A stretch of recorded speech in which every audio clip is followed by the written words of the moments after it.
Haunting lullabies unveiled. They say you get used to the weirdness of working nights at a hospital, but there are some things you never adjust to.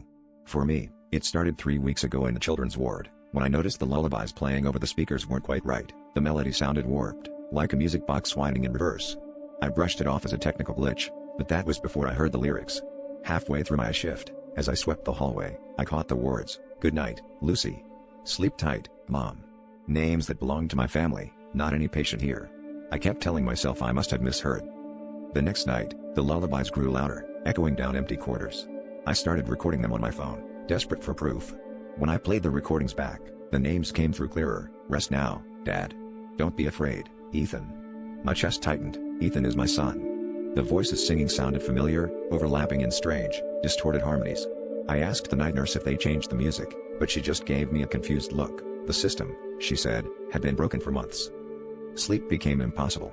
Every time I closed my eyes, I heard the lullabies, looping endlessly, each verse adding another family member.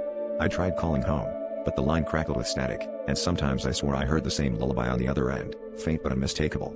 I started dreading my shifts, but couldn't quit. Something in the music felt like a warning, like if I stopped listening, something terrible would happen. Last night, as I passed the playroom, I found the source, a small, antique record player, spinning in reverse, though it hadn't been there before.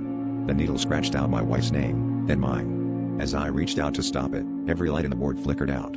In the pitch dark, the lullaby rose to a deafening pitch, and dozens of tiny hands gripped my arm. The voices whispered my name, inviting me to sleep at last, promising I'd never be alone again.